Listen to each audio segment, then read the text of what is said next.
नमस्कार, आप देख रहे हैं वी न्यूज़ इंडिया। मैं हूं विमलेश कुमार और आज जो है सिवरा में हमारे सामने जो है सुभाषपा राष्ट्रीय महासचिव अरुण राजभर जी उपस्थित थे और देखा जा रहा है कि आज जो है जिस तरह से महाराजा सुहेलदेव राजभर जी का स्थापना जो है स्थल पे पहुंचे थे और क्या ये कुछ बताना चाहेंगे? देखिए, आज सिवरा में सुहेलदेव भारतीय समाज पार्टी द्वारा आयोजित 1014वीं महाराजा सुहेलदेव राजभर की जयंती के अवसर पर मूर्ति अनावरण कार्यक्रम उसमें हम आए हुए थे।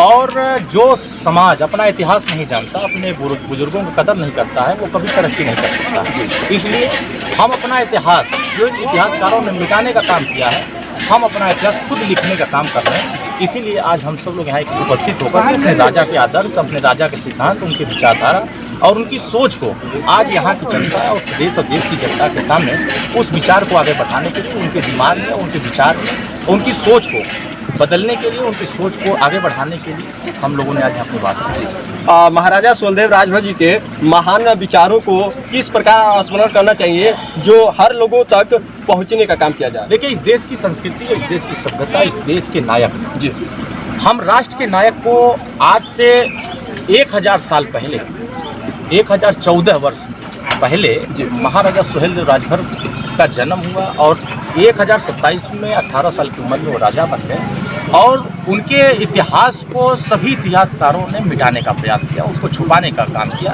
इस देश के राष्ट्र की रक्षा, इस देश की सभ्यता, इस देश की संस्कृति, इस देश की मानवता, इस देश का प्रेम, इस देश की सुरक्षा, जो विदेशी आक्रांता भारत पे चढ़ाई किए थे और हजारों साल तक इस भारत को लूटने के लिए जो बनकर नियत बना करके आए थे, नेपाल के तराई के किनारे से जब वो बहराइच की धरती पर चढ़ा तो महाराजा सुहेलदेव राजभर से उसका सामना हुआ और उस सामना में महाराजा सुहेलदेव राजभर ने वो 2.5 लाख सेना को लेकर चला था और महाराजा सुहेलदेव राजभर अपने जो सेना थी उसके साथ युद्ध लड़ा और युद्ध में नानपारा के मैदान में गाजर और मूली की तरह उस आतताई को नेस्तनाबूद किया और इस देश की संस्कृति, इस देश की पराक्रम, इस देश के शौर्य को जीवित रखने का हमारे पूर्वजों ने प्रयास किया। लेकिन इतिहासकारों ने इतिहास नहीं लिखा।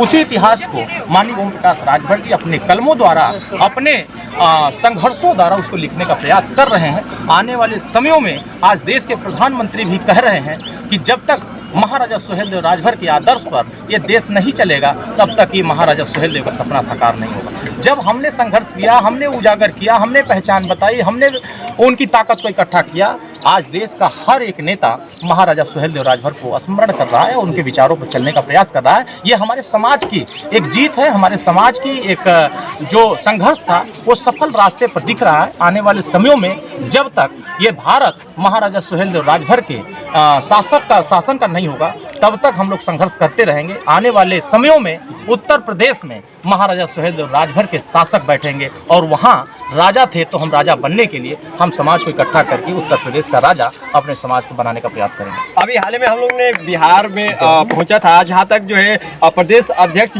से मुलाकात होने पर जानकारी यह मिली कि 38 जिले में जो है सुभाषपा का जो है आगमन हो चुका है और सतत प्रयास से जो है 16 को जो है पूर्णिया में भी कार्यक्रम था, वहाँ भी जिस तरह से जोर शोर से जो है सुभाषपा प्रवेश कर रही है हर जिले में, उस पर क्या एक पहल, क्या एक? देखिए, पूरे देश में हमारी पहल चल रही है, चाहे वो बिहार हो, झारखंड हो, छत्तीसगढ़ हो, उत्तराखंड हो, दिल्ली हो, महाराष्ट्र हो, पंजाब हो, देश का कोई ऐसा कोना नहीं है जिस कोने पर महाराजा सुहेलदेव राजभर की विचार हम लोग न पहुंचा रहे हैं। बिहार में 38 जिले हैं, उसमें से 38 जिले में सुहेलदेव भारतीय समाज पार्टी का परचम अब बुलंद हो रहा है। उत्तर प्रदेश के 75 जिलों में हमारा बुलंद हो रहा है। देश के हर कोने में हमारी आवाज़ बुलंद हो रही है। हमारी लड़ाई साफ सुथरी है। इस देश में हम हैं तो हमको भी हिस्सेदारी मिलनी चाहिए, हमारे समाज को भी सामाजिक न्याय मिलनी चाहिए, हमारे समाज को सामाजिक भागीदारी मिलनी चाहिए। उस भागीदारी को दिलाने के लिए हम सभी लोग संघर्ष कर रहे हैं। आने वाले समय में हम इकट्ठा रहेंगे तो हमारा अधिकार भी मिलेगा और हमारा समाज शासक भी बनेगा और आने वाले समयों में देश की हिफाजत हमारे हाथ में होगी। 2024 को लेकर सबकी निगाहें टिकी है और यह देखा जा रहा है कि सुभाषपा पार्टी से जो है कोई उम्मीदवार जो है 2024 में आएगी या फिर अभी नहीं? सुभाषपा जिधर जाएगी उधर सरकार बनेगा जी, और सरकार हम ही लोग बनाएंगे जी, और सरकार का कमान हमारे ही हाथ में होगा। 2024 में यही राजा महाराजा सुहेलदेव राजभर के वंशज दिल्ली के पंचायत में बैठेंगे। लगातार जो महिला सम्मेलन का जो कार्यक्रम किया जा रहा है वो कार्यक्रम को देखते हुए विपक्षी के जो है नींद जो है उड़ गया है। काहे नहीं उड़ेगा, बिके हुए लोगों का नींद तो उड़ी चुका है जी। और यह देश सब हमारे महाराजा सुहेलदेव राजभर ने झुकना नहीं सिखाया है जी। हमारे महाराजा सुहेलदेव राजभर ने लड़ना सिखाया है। हमारे लोग लड़ रहे हैं और जिन लोगों की दुकानदारी बंद हो रही है, जिन लोगों ने इतिहास हमारे सिर्फ वोट के लिए इस्तेमाल किया। अभी हम लोग पूर्व में सपा से गठबंधन किए थे, तो हमारे महाराजा सुहेलदेव राजभर का फोटो उनके बैनरों पर, कार्यक्रमों में, उनके ऑफिस में चर्चा होती थी। लेकिन जैसे ही हमारा गठबंधन अलग हुआ, महाराजा सुहेलदेव राजभर की फोटो उनके मंचों से गायब हो गए, उनके कार्यक्रमों से गायब हो गए। तो ये स्पष्ट हो गया है कि सम्मान कौन दे रहा है, इतिहास कौन मिटा रहा है, इतिहास कौन बना रहा है, ये स्पष्ट जनता के सामने है। इतिहास मिटाने वालों को, यही हमारे वंशज, उनको मिटाने का काम करेंगे अपने वोट से, और उनके इतिहास को बनाने का भी काम अपने वोट से हमारे ही वंशज करेंगे। क्या माना जाए कि 2024 में जो है सुभाषपा एक और जो है अपनी निखार के साथ जो है पूरे हिंदुस्तान में जो है परचम लहराते हुए नजर आएगी? बुलंद होगा पूरा एकदम धमाकेदार से। इस बार जब दिल्ली में चढ़ाई करेंगे, वो आया था विदेश से चढ़ाई किया था यहाँ, तब हमारे गाजीपुर वाले भी चढ़ाई करेंगे दिल्ली। अब वहाँ जाकर लाल किले पर जैसे झंडा बुलंद होता है, वैसा पियर का झंडा दिल्ली के पंचायत में बुलंद होगा। चलिए, धन्यवाद इतनी जानकारी के लिए।